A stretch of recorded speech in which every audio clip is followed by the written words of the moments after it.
dans le cadre du mois sans tabac qui est soutenu par l'Université de Caen. Depuis 2 ans, nous accompagnons les étudiants à l'arrêt du tabac. Donc nous allons vous proposer une vidéo sur l'utilisation de la vapoteuse comme une aide au sevrage tabagique. Et c'est Xavier, président de l'association de la vape du cœur, qui va vous en parler.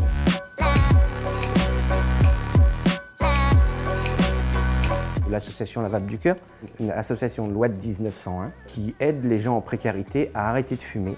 On va amener du matériel, donc on va leur mettre à disposition du matériel, des liquides. Il faut savoir que l'association existe depuis 2014 et nous faisons Mois sans tabac depuis le tout premier Mois sans tabac. On essaie de vous aider à arrêter la combustion, nous. On va essayer de vous amener votre nicotine, mais autrement qu'elle soit fumée. On ne veut plus de nicotine brûlée. On utilise ce qu'on appelle la vape, vapoteuse, e-cig. Vous pouvez l'appeler comme vous voulez. Ces petites machines existent depuis un peu plus de 10 ans en France. Une vape, c'est une batterie, un clairomiseur ou réservoir, un drip tip, ce qu'on va mettre à la bouche, donc un embout, et à l'intérieur du réservoir, on va trouver une résistance. Comment ça fonctionne? La batterie envoie l'énergie à la résistance, fait chauffer le fil réceptif et le coton qui est imbibé va créer la vapeur.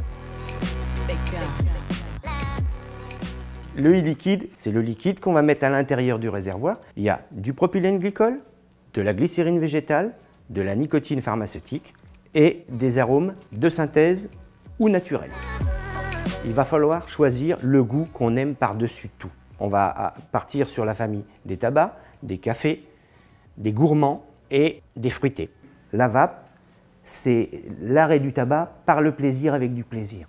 On parle toujours que de plaisir et en aucun cas de souffrance.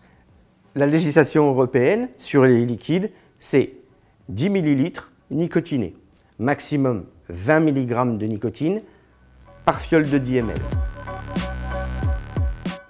Je ne vous conseille pas d'aller dans un bureau de tabac chercher une e-cig.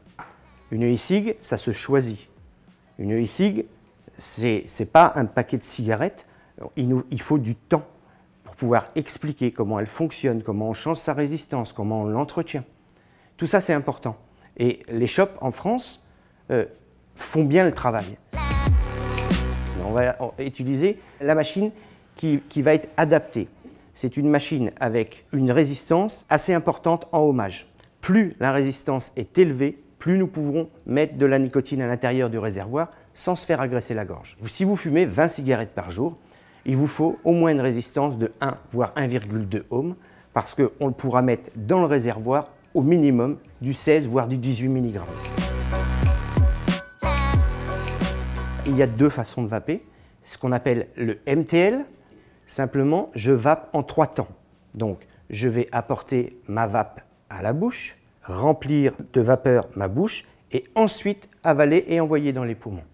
Il y a une autre façon de vaper qu'on appelle le DL, la vape en direct. Donc là, on va vaper, mais on ne va plus passer par la bouche, on va envoyer directement dans les poumons. Donc on va pouvoir mettre beaucoup de vapeur à l'intérieur des poumons. Mais le problème, c'est que la nicotine agresse un tout petit peu la gorge. Si on a beaucoup trop de nicotine à l'intérieur du réservoir, fait bien souvent tousser.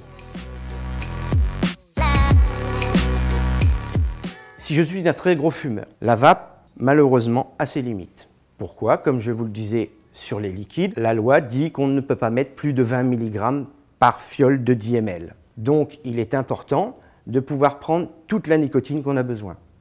Bien souvent, l'association patch vape fonctionne très bien, gomme ou autre substitut. Je ne vous cache pas que patch et vape, c'est pas mal.